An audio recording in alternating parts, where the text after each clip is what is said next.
వస్తున్న ఆచారం ఏంటంటే ఫస్ట్ స్టేజ్ మీదకి వస్తాం, దాని తర్వాత ఫోటో ఆప్ అవుతుంది, దాని తర్వాత మాట్లాడతాం. మరి స్పీచెస్ ఏమన్నా స్కిప్ చేద్దాం లేకపోతే మాట్లాడదాం? ఆచారాన్ని ఫాలో అవుదాం. ప్రీ రిలీజ్ కూడా ఉంది కదండి. ఓకే, ఒక చిన్నది ఏమన్నా అడ్రస్ చేస్తారు, మరి వీళ్ళు ఎనర్జీతో ఊగుతున్నారు కాబట్టి. ఫస్ట్ ఆఫ్ ఆల్ అందరికీ నమస్తే. ఎట్లుంది లైలా? ఛాతి చపాతి అయిందా?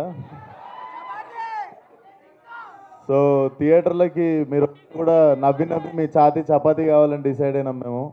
సో డెఫినెట్లీ ఇలా ట్రైలర్ రిలీజ్ అయింది కాబట్టి I want trailer to speak for some time. మాకు ప్రీ రిలీజ్ కూడా ఉంది ఇంకా అప్కమింగ్ది. బట్ ఇక్కడికి సపోర్ట్ చేయడానికి వచ్చిన మీడియాకి, వచ్చిన ప్రతి ఒక్క అభిమానికి, ఫ్రెండ్కి, సపోర్టర్కి అందరికీ థ్యాంక్ యూ సో మచ్. అందరికీ thank you so much. So yeah, నా దగ్గర కొన్ని ప్రశ్నలు ఉన్నాయి. బేసిక్గా ఇది ఆయన రాగా తాతగారికి మీ అందరి తరఫున హాయ్.